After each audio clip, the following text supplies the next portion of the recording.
خو ما خو ځان له پېښوریا نه دی ویلی، خلک ما له پېښوریا وایي ناصري صاحب. هغه وجه به د خیر د زه ویم او بارا د ګردو سره چې څه نه ویم پړسېږم، خو چې ویې ویم بیا پټ مخ ګرځم په شان د جیلکو. کانال د کوشتېپې به مو کال وروسته وپیل کړی، دستي به م پوره کړی او دا ارمان د جیلکو. دم دنیاګۍ خراب تراب دې کړو، روغ په دا ټګۍ خراب تراب دې کړو. او پیره اوس د پیر حجرې له نه راځې، پیره اوس د پیر حجرې له نه راځې، څه بې مریدۍ خراب تراب دې کړو. ستا غزل بس ته خو ناست وې به دې مکمل بس یو دم کتابچه بنده کړې، ما ورله ډېر ویل چې دا غزل هم ستا شوي وه، دا غزل ستا په لوم شو ته یې ویې خو سړی وروسته کېناست، خو بیا مې چې پوښتنه وکړه چې څه شو، سړی ویل بس ګرېغ کاند. او د سپو شوقین یم، خو دې سپي له مې ځکه کتل دا د یو داسې کوڅې سپی دی چې تپوس مه کوه. خوشرويي خندا دغه ستاسو د شعر ویلو هغه یو ځانګړی سبک دی. دا چې دې اوسني نظام کې هم لکه داسې څوک زړور نه وو، خو اول هم نماز نه وکړو، ته دې خپله طالبي کوه تعلیم به کله. خو انشاءالله مشران ښه دي، هغوی په دې خبرې پوهېږي چې یاره دا ولسي غږ دی او د ولس د ټولنې له منځ کې چې مطلب د خلکو کمې غوښتنې دي او کمې. قدرمنو لیدونکو که چیرې غواړئ دغه ادبي خپرونه له خان محمد پیښوري سره همدغه شیبه وګورئ، نو لاړ شئ زموږ د یوټیوب چینل ته او هلته کولی شئ چې دغه خپرونه په بشپړه توګه وګورئ.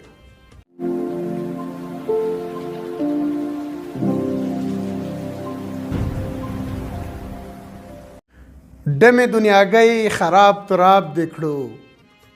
دم دنیاګۍ خراب تراب دې کړو، روغ په دا ټګۍ خراب تراب دې کړو.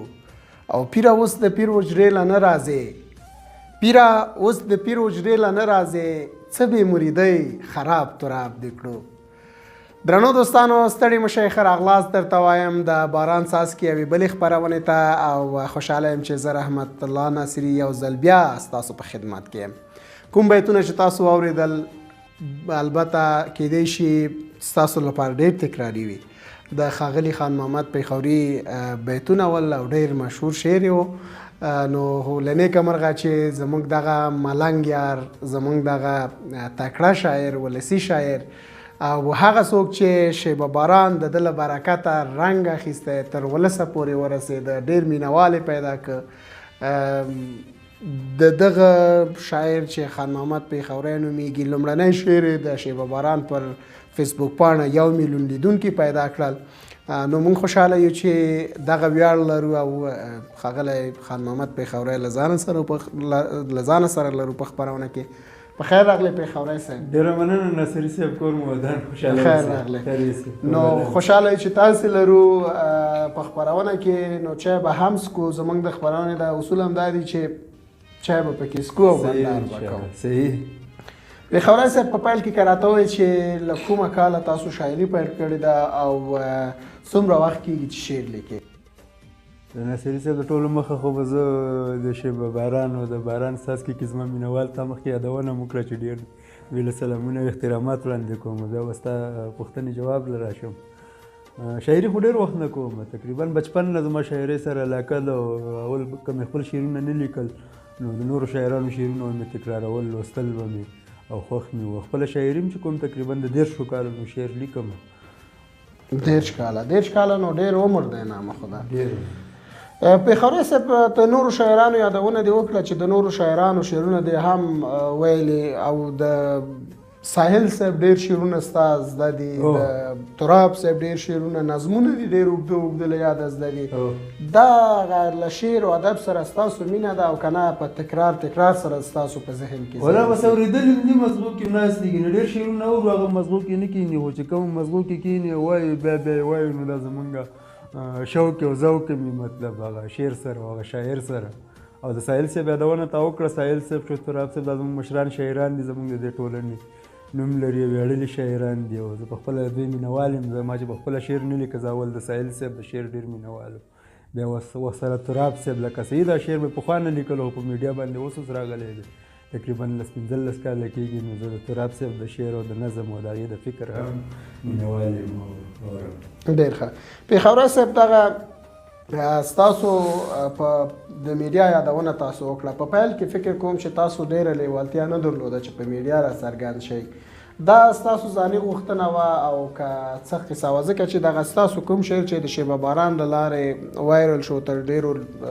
لیدونکو ورسېده هغه هم تاسو نه غوښته چې هغه شعر په سوشل میډیا راشي خو زمونږ همکارانو په هېواد ادبي بهیر کې ثبت کړی و او هغه موږ چې کله نشر کړ بس خبره لاړه او لیدونکو ته ورسېده. واقعا همداسې وه لکه ډېر شوق مې نه و لکه میډیا سره زما دومره شوق نه و چې خامخا دې زه په میډیا باندې نشر شم. هغه بس بهیر له به راتلو بهیر کې مې شعر ویلو بیا ما ستاسو همکار صفت الله نصري له ما ومویله چې هلکه زما دا شعر زما د دغه نه بغیر مه خپروئ. هغه فکر کوم بس پوه شوی به نه وه بیا په سبا باندې ما ویډیو وکتل هغه خپره شوې وه او دې نه مخکې هم بعضې شعرونو مشاعرو کې ما برخې اخیستې وې سکارام مشاعره شوه داسې پسرلنۍ مشاعره د ننګرهار شوه دې کې ما برخې اخیستې ویډیوګانې وې او په دومره کچه باندې لیدل شوې نه وې هغه ویډیوګانې نه زما دومره لیوالتیا وه چېرې خامخا دې زما ویډیوګانې شیر شو خو موږ په داسې لانجه واړولې چې د ولس په لاس کې ورکړې اوس د ولس نه پرېږدي چې ته ورته شعر بس د ولس مینه ده او د ولس ډېر زیات مشکور یم ځکه چې مینهوالو موږ له مینه راکړو دا دې راکړو خوښ یې کړو. تاسو د یوې موضوع یادونه تاسو ته کوم چې پیښوري صاحب چې څومره ټیک ټاکونه یا هم اکاونټونه د فیسبوک تاسو د پیښوري صاحب په نوم ګورئ هغه د پیښوري صاحب نه دي هغه جعلي فیسبوکونه دي چې د پیښوري صاحب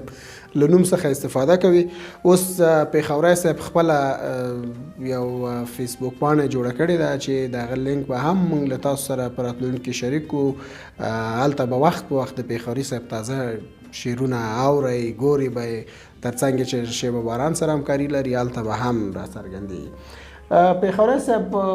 ستاسو لپاره دغه شهرت هم چې دی داسې یو ډول د سړي له توقع نه پرته چې بیا یو څه لاسته راځي دا فتنده داسې کله ناکله داسې چې سړی داسې یو ډول وارخطا غوندې شي. په لومړیو ورځو کې تاسو باندې یو څه په ټولنیز ژوند کې په شخصي ژوند کې تاثیرات پرېښوده که نه نورمال خپل ژوند ته د ادامه ورکړه؟ بس ما خپل نورمال ژوند د ادامه ورکړل او مطلب هغه کومې غونډې چې وې هغې کې ما چې کومه برخه اخیستله په تسلسل ما مات نه کړو بس هلته به تلم او نور مې ځان لکه بازار او د کوڅو نه لرې وساته. لکه اکثره د شهرت داسې وي چې سړی شهرت پیدا کړي بیا ښارونو او بازارونو کې مطلب د پېژنګلو ادا کېږي نو زه ونه وتلم. زه تقریبا دا یو کال ما بیخي په ځای تېر کړو. تاسو له به دا معلومات دي چې بعضې ځای لکه وتی یم هم یا ما څه مچولی یم څادر کې مختصر کړی نو ځان باندې ډېر تاثر پرې نه ښودم مطلب چې ګنې ولا خو بیا هم ځینې ځای کې پېښېږي داسې ځای چې هغه شهرت سړي له سرخوږی شي. بالکل کله دوستانو کله داسې نه وي چې دا شهرت د مزو ژوند دی کله سرخوږی شي. په ځانګړي ډول په افغانستان غوندې هېواد کې ډېرې ستونزې راولاړې سړي ته خو په هر ډول په دې موضوعاتو به نور نه څه خو په دې موضوعاتو به ځکه چې دوستان به وایي چې بس دا وطن دی دا ستونزې پکې شته. پیښوري صاحب راځو ستاسو یو شعر اورو بیا به نورې خبرې انشاءالله چې ادامه ورکو کوم نوی غزل چې شی کوي لیدونکي به هم په تمه وي. صحیح د غزل به ویم ناصري صاحب وایي فکر له دې پام کوه چې کلی فکر له دې پام کوه چې کلی فکر له دې پام کوه چې کلی دی خیر دی لږ ناکام کوه چې کلی دی خلک کار د خلکو کار کې ډېر لري خپل کار په خپل بام کوه چې کلی دی او کلی کور کوڅې دي لیونی ګوره سوچ دې په هر ګام کوه چې کلی دی لرې لرې ګرځه خو راز یو ساته تش د خولې سلام کوه چې کلی دی او خشکه خشماشي دلته رواج ده اوس ډک جیب له رام کوه چې کلی دی ستا په پیښور کې پیښوریا ګرځي ستور له ماښام کوه چې کلی ډېر ښه پیښوري صاحب واقعا پیښوري صاحب راځو دې موضوع ته چون په شیبه باران کې ستاسو ډېر مینهوال دي او د هغوی هر کله دا پوښتنې له ما نه کوي زموږ فیسبوک پاڼې ته میسیجونه کوي واتساپ ته میسیجونه کوي چې پیښوري صاحب ولې ځان ته پیښوري وایي نو دغه پوښتنه که ستاسو خوښه وي چې دوستانو ته ځواب کې چې ته ولې ځان ته پیښوري وایې؟ ولې نو زه خو ما خو ځان له پیښوري نه دی ویلی خلک ما له پیښوري وایي هغه وجه به الخیر زه ویم ځکه چې مینهوال یم. زه پاکستان کې اوسېدم اکثر زموږ د وطن خلک ټول چې مهاجر و څوک پاکستان و څوک ایران و زه خپله پیښور کې اوسېدم پیښور نه او بیا شعر او شاعرۍ سره خو مې تاسو له مخکې مې یادونه وکړه چې شوق مې نو هغه به چې کله دلته بټي له رالو زموږ خپله ولسوالي چې ده ننګرهار بټي ولسوالي ده نو دلته بیا بهیرونه او مشاعرې به غونډې به وې دې کې موږ برخه اخیسته نو دلته ما په اولې مشاعرې کې چې برخه واخیستله دا پیښوري نوم بس ما پورې ونه خوته خلکو یې له پیښور نه راغلی دی خو زه هم د همغې ولسوالۍ خو راغلی د پیښور نه ومه نو د پیښوري نوم ما پورې ونه خوته دلته چې دا پیښوري د هغې نه بعد ما هم سوچ وکړو چې یاره بس تخلص پس هم ځان له انتخابي هغې نه هم د پیښوري تخلص صحیح دی نو اوس که دا پېښوري نوم تخلص زما د نوم نه لرې کړي نو ما یوازې په خان محمد باندې څوک نه پېژني او چې پېښوري ورسره شو نو ټول ډېر خلک مې پېژني. بس پېښوري صاحب دا خو هسې یو قصه ده چې وایي په کابل او پېښور کې افغان یو دی د ساحل صاحب بیتونه دي او موږ خو له خپل د دې عزم او قراره نه وړو پېښور زموږ کور دی. واقعا نو پېښوري صاحب ستاسو یو بل شعر و چې په هغه وخت کې ډېر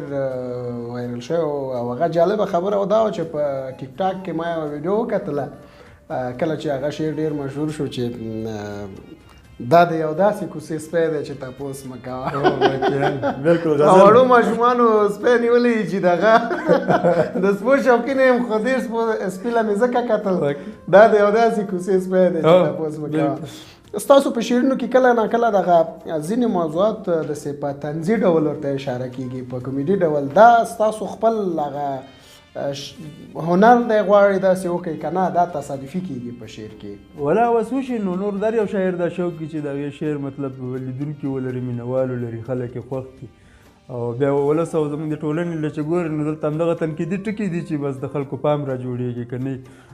ډېر شاعران شته رومانتیک ښه شعرونه لیکي موږ نه پاخه شعرونه لیکي ولې د ټولنې سترګو له لانې راغلي او نه یې په مطلب هغومره خو زموږ دغه بعضې تنقیدي ټکي دي چې موږ پرې ولس خوښ کړي مینهوالو خوښ کړي نو دا څه خپل هم کوو څه تصادفي راشي پکې بس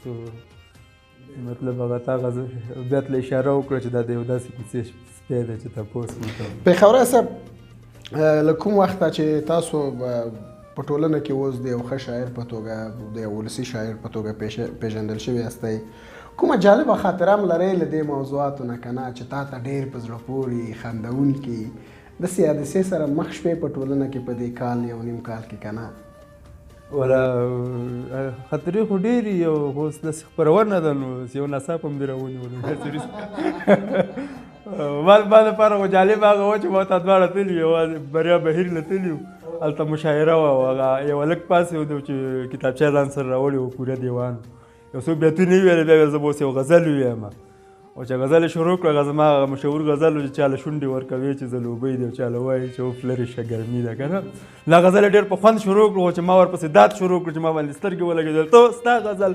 بس ته خو ناست وې به دې مکمل بس یو دم کتابچه بنده کړه ما ورله ډېر ویل چې دا غزل هم ستا شوي او دا غزل ستا په لوم شو ته یې ویې خو سړی وروسته کېناست خو بیا مې چې پوښتنه وکړه چې څه شو سړی ویل بس ګرېغ کاند جالبه خاطره دوستانو مشاعره وه هلته یو ځوان راپاڅېد د پېښوري صاحب شعر یې ویلي نو هغه پام یې نه و چې دلته پېښوري صاحب ناست دی موږ چې پېښوري صاحب ته کله ملنګ شاعر وایو په همدې خاطر چې دا په یوه غونډه کې چې وګوري اول خو یې په چوکیو کې نشي پیدا کولی په یو کونج کې ناست دی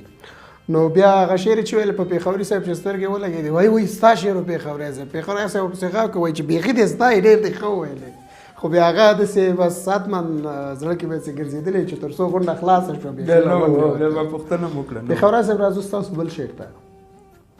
سید ناصري صاحب غزل ویو همدغه غزل ویو چې ملګرو مینهوال هم خوښ بالکل مهرباني داسې مې وران پسې زړګی دی چې تپوس مه کوه تر هغه حده لیونی دی چې تپوس مه کوه او زړه خو میاسې په سینه کې په ټوپونو نه دی څه ناشنا شانتې غمی دی چې تپوس مه کوه دواړه لاسونه بې اختیاره په نامه شي ورته دومره د قدر وړ سړی دی چې تپوس مه کوه او د سپو شوقین یم خو دې سپي له مې ځکه کتل دا د یو داسې کوڅې سپی دی چې تپوس مه کوه او د خولې خندا دلته ساقي په ډېره لوړه پلوري مجبور په داسې څه خانې دی چې تپوس مه کوه مجبور په داسې څه خانې دی چې تپوس مه کوه ډېر ښه پېښوری صاحب پېښوری صاحب ستاسو ځینې شعرونه دي چون زه کله ناکله زه تا سره نږدې پاتې شوی یم کله ناکله دغه ځینې دوستان داسې فکر کوي چې نو دا څه معنا فکر کوم چې هغه ستا له خولې چې کله ما اورېدلې ځینې حقیقتونه پکې هغه په شعرو کې دغه دي پټ دي که نه لکه دغه بل شعر چې ما مخکې د خپرونې په پیل کې ویل چې ډمې دنیاګۍ خراب تراب وی خانه وی دغه هغه ګرځي تاریکو پسې اکرام تاریکو زموږ انډیوالو پېښور نوي کلي کې سره ویزه ګرځېدو پلار چې وایي اکرام ماما نومېدو ډېر یو ملنګ او خاکساره خلک دي لیکن یو بل بیت هم دی چې خلک الیاس مامې هم بدماش دی اوس واه ګندګي رای خراب کړه نو دا مطلب چې چا پوره روان دي هغوی بیا په ټولو کیسې پوهېږي چې بیا ته واوري ولا پته لګي چې دا خو مطلب خان محمد هغې کیسې له اشاره کړې بالکل نو دوستانو ځینې شعرونو کې داسې ځي داسې لیدونکي کله داسې فکر کوي چې یاره دا بیت نو اوس دا ګرځي تاریکو پسې اکرام ماما داسې قصه ده. نو هغه د پېښوري صاحب یادونه وکړه چې اکرام ماما تاریکه د زوی تاریکوی د زوی نوم بیا اکرام ماما ډېر یو خاکساره خلک دي. دا غزل به پوره وي. مهرباني بس ډمې دنیاګۍ خراب تراب دې کړو، روغ په دا ټګۍ خراب تراب دې کړو، دواړو پېشتخرو کې پیدا نه شوې، کوز مالت چوڼی خراب تراب دې کړو، او پیر اوس د پیر حجرې له نه راځي، ښه بې مریدۍ خراب تراب دې کړو، ګرځي تاریکو پسې اکرام ماما وای خانې وای خراب تراب دې کړو. نصري صاحب د پېشتخرې پکې یوه پېشتخرې یو کوزه پېشتخره وه یو بره پېشتخره وه که نه، او پیر حجره هم هلته لا مونږ به یو ځای پکې کېناستو، دا اکرام ماما دی یو ټول اوس هم شته حجره، خو مونږ دلته بر یو. نو دې کې مطلب هر یو بیا شاله یو کیسه پرته ده، خو هغه سړی پرې رسېږي چې څوک ورپورې اړوند دي او چې هغه کیسې. بلکل یو بل بیت هم هغه کیسه دې راته کړې ده که نه چې دغه جګدلک له چلستون له خندا شین دی. بلکل جګدلک له چلستون په جزیاتو نو زور پسې پېښوری صاحب ستاسو د شعر ویلو انداز داسې په خندا خوشخویه خوشمزاجه، کله چې دریځ ته لاړ شي او لږ په قار اوسئ بیا لیدونکي وایي چې یاره پېښوری صاحب نن د شعر صحیح زموږ په طبع ونه ویلې. دغه خوشرویي خندا دغه ستاسو د شعر ویلو هغه یو ځانګړی سبک دی. کله کله څنګه داسې طبیعت دې خراب وي چې دریځ ته ځې بیا ډېر په قار بیا هغه چې لیدونکي وایي چې پېښوری صاحب نن صحیح شعر راته واقعا دا خو ما هم ځان کې دا خبره نوټ کړې ده چې یاره کوم شعر زه په ښه لهجې سره ویم او خندرویه یم پکې، نو هغه شعر بیا لیدونکي هم ډېر پرې علاقه مینوال هم خوښوي. خو ټولنه د بعضې وخت کې وروره بس معمولي خبرې باندې سړي مازغه بیا هلته نه شعر ویل خوند کوي، نه دریځ له تللی سړی، او هغه صحیح ده چې هغه رقم رانه شي او ټول یو حال باندې چې دا صرف الله دی. انسان بعضې وخت کې خامخا بس یو ټینشن یو مشکل جوړ شي چې سړی هغه شعر څنګه چې زړه هغه رقم یې ونه وایي. پېښوری صاحب تاسو د نورو شاعرانو شعرونه هم کله ناکله وایي انتخاب په مشاعرو کې، ستاسو د خوښې شاعران د پښتو ژبې شاعران چې تاسو یې شعرونو سره مینه لرئ هغه څوک دي چې تاسو یې ډېر وخت شعرونه اورئ ګورئ؟ زه خو ډېر لکه ما خو د ډېرو شاعرانو شعرونه نه دي ویلي. تراب صاحب او د دې دواړو ما مخکې یادونه مو کړه چې دواړه زموږ د ټولنې ژوندي شاعران دي او پاخه شاعران دي. ماله خوند راکوي چې تراب صاحب بیا کله غونډې کې ناست دي، ساحل صاحب سره خیر لیدل کم شوي دي، خو تراب صاحب سره ډېرو ځایونو کې مخ کېږم او چې کله هغه ناست دی بیا زه د هغې شعر انتخاب کوم، نو هغه بیا ماله هم خوند راکوي. تراب صاحب هم مسکی کېږي، هغې له هم خوند ورکوي. او تراب صاحب نه زه ډېر منندوی یم، لکه ډېرو ځایونو کې دا یادونه کړې چې پېښوری صاحب ماله ډېر زیات ګران دي او د هغې شعرونو سره زه د پخوا نه مینه لرم. حالال کې ما تراب صاحب خپلو کې نه پېژندل، خو تراب صاحب شعرونه زما خوښ وو. او نور د پخو شاعرانو هر یو شعر چې ښه شعر وي او د پوخ شاعر شعر یې زما ډېر خوښېږي. پېښوری صاحب ستاسو د تراب صاحب شعرونه داسې یو بل ته ورته دي، د یوې لارې لاروی ښکاري. په لومړي ځل مو چې له تراب صاحب سره ملاقات وشو هغه په کوم ځای کې و چې تاسو لیدنه وشوه او یو بل سره مو ولیدل؟ شعر دی ویلی همداسې ورسره مخ شوې؟ هغه چې اولنی ځل تا او تراب صاحب مخ شوې یو بل ته هم غاړه ورکړه د کوم ځای و؟ دا مونږ زما په خیال چې ننګرهار کې مخ شوي نارنجګل مشاعره وه. نه د ننګرهار په سرلنۍ مشاعرې کې مو تراب صاحب په اول ځل باندې مخ شوي، خو په دې ورځې ما له بس نمبر رانلو بس داسې وه چې ما شعر ونه ویلو، خو تراب صاحب خپل شعر ویلو. بیا تراب صاحب سره زه مخ شوم او په دې ورځې هغې له دا اندازه نه وه چې دا شاعر دی، خو ولې په دې ورځې مونږ له ډېره مینه راکړله. هغې نه وروسته بیا په نورو مشاعرو کې چې مخ شو، خو ډېر ملاقاتونه مې چې تراب صاحب سره شوي په ژوندون کې شوي دي که نه، د ژوندون ټلویزیون کې او دلته سره په مشاعرو کې به ډېر مخ شوي. بیا د هغې نه بعد زما تراب صاحب زما ویډیوګانې کتلې وې او د هغې ستاینه مې پکې کړې وه، یو نظم دی زما اوږد نظم دی، هغه چې لیدلی نو ډېر زیات متاثره شوی او بیا چا له ویلو چې یاره دې سړي سره به زه څنګه مخ شم، دا خو ما سره مخ شوی خو ما له دا اندازه نه وه چې یاره دا. نو بیا د هغې نه بعد اوس هم چې تراب صاحب کابل له راشي ګورې بعد زموږ پوښتنه هم کوي او زه هم ورځم، بس زه هم شوق لرم چې ورسره کښېنم. ډېر ښه. پېښوری صاحب بل داسې کوم شعر که در سره وي راځو ستاسو بل شعر ته، ځکه چې لیدونکي لیوالتیا لري چې ستاسو شعرونه ډېر واوري. صحیح ده، نصري صاحب شعر به ووایم. د حالاتو ازمیښتونه دي و یو له بل نه سخت، د حالاتو ازمیښتونه دي و یو له بل نه سخت، څه د وخت امتحانونه دي و یو له بل نه سخت، د ازغو په څوکو څوکو د پښیب له پښو مزل دی، خړې دښتې لوړ لوړ غرونه دي و یو له بل نه سخت، لیونو له خو په سر لاس دلته هیڅوک نه راکاږي، د دې چم د خلکو زړونه دي و یو له بل نه سخت. او محبت داسې دنیا د ژوند کول پکې د خوند دي، د ورتلو پکې شرطونه دي و یو له بل نه سخت. او د نیازبین د زړه ساتل خو له پښتو پسې وتل دي، په پښتو کې رواجونه دي و یو له بل نه سخت. او شیخ د خپله شیخي کاندي ملنګان پرې غرض نه کا، په ملنګو بندیزونه دي و یو له بل نه سخت. او امتحان د عشق کسان نه دی خانې ودانواله، ډېر باریکه سوالونه دي و یو له بل نه سخت. ډېر ښه ډېر ښه. پیښوری صاحب کله ناکله تاسو د اوسني په پخواني نظام کې مو هم په چارواکو مشرانو باندې نیوکې کړي دي، خو اوسني هم درنه خلاص نه دي. کله ناکله دوی باندې هغه انتقادي ټکي چې د شاعر دنده هم دا ده چې د چارواکو پام ورته واوړي. نو په دې برخه کې غواړي چې د لارې ته ادامه ورکړي که نه بس دی همدومره انتقادونه دي چې کړي؟ ناصري صاحب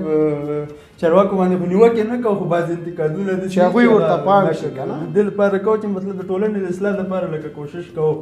د صحیح ده، ستا خبره هم درسته ده چې د اوسني نظام کې هم لکه داسې څوک زړور نه وو، خو اول هم نماز نه وکړ، خپله تعلیمي کوه تعلیم وکړه. خو انشاءالله مشران ښه دي، هغوی په دې خبرې پوهېږي چې یاره دا ولسي غږ دی او د ولس د ټولنې له منځ کې چې مطلب د خلکو کمې غوښتنې دي او کمې هغې له انعکاس ورکول شوی دی. مونږ سره چا ګوتې نه دي ماتې کړي. بلکل. او دا ښه خبره دا ده چې دغه حالات چې مثال موږ په مشاعرو کې دا کوم شعرونه وایو یا هم په میډیا کې اکثره مشاعرو کې چې موږ یو کله چې په دې مسایلو کې چارواکي عکس العمل نه ښیي، البته هغه منفي عکس العمل، مثبت یې همدا دی چې د هغوی پام ورته اوړي، نو د سړي تمه پیدا کېږي، زړور کېږي سړی چې یاره زه د دې وطن سړی یم، که یو شی زما په زړه نه و زه غږ پورته کولی شم. نو په اوسني حالاتو کې دا هم موږ ته د ویاړ خبره ده چې حد اقله د زړه خبره په خوله راوستی شو. کور ودان موږ سره چا دا ګوتې نه دي ماتې کړي که نظام دی وکني سخت سخت ټکي موږ ویله خلکو برلویا چې هلکه داسې به دي که بندي به دي که وا به دي که تا ورته سیل چې خانه دغه لیونی یم څه رقمه بیت یو بیت ولسه لیونی یم لیونو له څوک څه نه وایي ما پرېږدی چې را سر کړمه تاوال ولسه لیونی یم لیونو له څوک څه نه وایي ما پرېږدی چې را سر کړمه تاوان د جینکو هغه د مکتب شعر مهرباني خو ما داسې ویلو چې بارا بس د ګرد خلاص کوي مکتبان د جینکو چې ډک شي د پارکونو سرکان د جینکو په 640 ورځو کې طرحه جوړه نه کړه تحصیل ته مباح نه وایي ټول مولیان د جینکو او بیرون کې خو پتمن پمن ستغن واړه څرګند دي داخل کې لیده کوي مکتبیان د جینکو که نن د ملت خور ده نو سبا د ملت مور ده دا ځکه په تشویش دي ډېر پلاران د جینکو او بارا د ګردو سره چې څه نه وایم پړسېږم خو چې ووایم بیا پټ مخ ګرځم په شان د جینکو کانال د کوشتېپې به مو کال وروسته وپیل کړی لستي به م پوره کړی او دا ارمان د جینکو او ولسه لیونی یم لیونو له څوک څه نه وایي ما پرېږدی چې را سر کړمه تاوان د جینکو زموږ د غم مړه موږ له د ښځو حقوق غواړي خو ولې م هر کدو شو ترجمان د جینکو نو ناصري صاحب دا کور آباد موږ سره چا د هغه غرض ونه کړو هغوی په دې پوه شول چې ربه دا ولسي غږ دی ولسي بلکل کله چې دغه زه تل وایم هغه د پاچا خان خبره زه تل نقل قول کوم چې هغې دغه له نظر سره زه بیخي همغږی یم وایي چې په خدمت کې اختلاف نشته په غرض کې اختلاف شته کله چې شخصي غرض پیدا شي بیا هلته اختلافات پیدا کېږي نو زموږ د ټولو د وطن لپاره خدمت دی او که اراده هم د خدمت نو په دې کې اختلاف نشته ټول خدمت غواړو وطن ته پیښوری صاحب ډېری وخت تاسو نظمونه ډېر وایي او ستاسو هغه په پیل کې یو څو نظمونه ستاسو ډېر مشهور هم شول ډېر په نظم کې راحت یې که په غزل کې ډېر ځان راحت احساسوئ یاره په ویلو کې خو بیا نظم کې ځان راحت احساسوو چې کله په دریځ ولاړ یو نظم هم شروع کړی نو حوصله مو لکه ښه برابرې او نور برلاسې په غزل باندې ډېر یم که نه غزل کې بیا کوشش کوم چې نوښت هم پکې وکړم لکه اکثره زما غزلونه داسې چې په 2 کافیو دي که نه چې په لیکلې بڼه یې ګورې نو واپاس کرښ هم کافیې لري لاندې هم کافیې لري نو غزل چې دی دا بیا سخت دی خو ولې زه برلاسې ډېر په غزل باندې یم چې غزل دي ډېر ښه پیښوری صاحب تاسو په راتلونکي پلان هم لرئ چې د خپل اثار راټول کوئ چاپ یې کوئ او دغه د ولس امانت ولس ته وسپارئ داسې پلان هم لرئ هو که ژوند د خیر اوسي او خپله مطلب ژوندي و ژوند وفا وکړه نو زړه م دی چې راغونډې کړو او که نه نو چېرته پلو دې پله شوي چې راپسې راغونډ کړي وي او چا راغونډ نه کړه بس ورونه وکړو. اول خو د خدای تا ژوندی لري پېښوری صاحب ټولو دوستانو سره تر څنګ یې موږ په شیب باران کې ستاسو دومره شعرونه خوندي کړي دي چې هغه مکمل دغه شعري ټولګه ته جوړیږي. که ستاسو نور شعرونه زموږ لاس ته رانشي نو دغه په شیب باران مشاعرو کې د بهیرونو په مشاعرو کې چې تاسو شعرونه ویلي دا ډېر زیات دي. نام خدا پېښوری صاحب دغه د بهیرونو یادونه وکړه. اوسني بهیرونه نام خدا په کابل کې فعالیتونه ډېر دي. دغه شعري وضعیت تاسو څنګه ارزوئ؟ دغه بهیرونه دغه غونډې شیبه باران هم غونډې کوي. موږ پسې د هغه ورځ یو بیت ویلي و چې شیبه باران هم اوس د چای سره بسکټ دا غونډې ستاسو له نظره د پښتو ادب لپاره ګټور تمامېدی شي. څنګه دي د بهیرونو اوسنی وضعیت ستاسو له انده؟ واقعا ناصري صاحب ښه موضوع له اشاره وکړه. بهیرونه داسې دي او غونډې دا اوس نن سبا خو افغانستان کې که فکر وکړم دا یو شعرونه پاتې دي چې نو په دې خاطر باندې مطلب وده هم ډېره وکړله. هغه چې حقیقت یې به وي که نه او پاتې شوه د بهیرونو خبره. نو بهیرونه د زده کړې ځایونه دي چې هغوی کې مطلب صحیح مدیریت یې کېږي او سالمه روزنه پکې د شاعر کېږي. نو بهیرونه ښه ځایونه دي او ښه خبره ده مطلب چې دا ځکه چې یو شاعر مطلب کمزوری شعر سره لیوالتیا لري شوق او ذوق یې خو د هغې تجربه دومره نه وي چې مطلب شعر پوه ولیکي. نو بهیرونه دې دپاره دي چې هغوی راشي هلته کښېني 2-3 میاشتې یو څو غونډو کې کښېني پاسې شاعرانو سره ناسته ولاړه ولري. نو د هغوی خپل شعر هم پوه شي هغې سره شعرونه یې مطلب کوي شي. نو دا ښه خبره ده د ادب دپاره. ډېر شي نور هم څومره شي ډېر شي څومره ډېر شي دا زموږ دپاره په کیفیت باندې کار شي زموږ لپاره د ویاړ خبره. د ویاړ خبره ده او شاعران چې څومره ډېر شي دا ښه خبره ده. که چې شاعر نن سبا خو بس همدا شعر پاتې دی په غوږ. بلکل پېښوری صاحب موږ دغه د شیبه باران له پیله داسې کوشش کوو چې دغه نوې څېرې ټولنې ته راوړاندې کړو او دا لړۍ ادامه لري. موږ به انشاءالله د مشاعرو لړۍ لا وغځوو په څرنګوالي به بیا انشاءالله دوستانو ته وضاحت ورکړو. اوس هم په کابل کې مشاعرې پیل کړي نه سره اوږه په اوږه ولاړ یو او له تا نه ډېره زیاته مننه کوو پېښوری صاحب چې تا له پیله د شیبه باران سره د هر راز همکارۍ نه ډډه نه ده کړې او له موږ سره ستاسو په خپله بس دوستانو یو څه زه غواړم چې تاسو ته یادونه وکړم د شیبه باران له پیل څخه هغو دوستانو چې ګام په ګام له موږ سره مرسته کړې ده موږ یې مننده یو. خو نه هېرېږي زموږ هغه کسان چې ګام په ګام موږ ته خنډونه جوړوي هغه نو بیا د هغو خپل کار دی. موږ په تېره دومره وختونو کې اکثرا د دوستانو انتقاد دی چې تا د کمزورو شاعرانو شعرونه مه خپروئ. موږ وایو چې دا یو چانس دی موږ ځوانانو ته ورکوو چې تشویق شي. یو دوه شعرې چې موږ ناشر کړو پېښوری صاحب بیا نور هغو ته موقع ورکوو چې تاسو خپل شعر پوخ کړئ تشویقوي. پېښوری صاحب له تا نه ډېره زیاته مننه کوو چې خپرونې ته راغلې. زموږ غوښتنه مو ومنله. که څه هم شیبه باران ستاسو خپل کور دی خپل ځای دی او د ټولو شاعرانو ګډ ملکیت دی په ځانګړي ډول هغه دوستانو چې په دې برخه کې له موږ سره تل همکاري کړې ده خو بیا هم مننه درڅخه کوو چې زموږ غوښتنه مو ودان ستاسو نه هم نړۍ مننه ډېره زیاته مننه کور ودان. دوستانو تر بیا او بلې خپرونې پورې چې زه ستاسو په خدمت کې حاضرېږم ما ته اجازه راکړئ. د خدای په امان الله مو مل شه.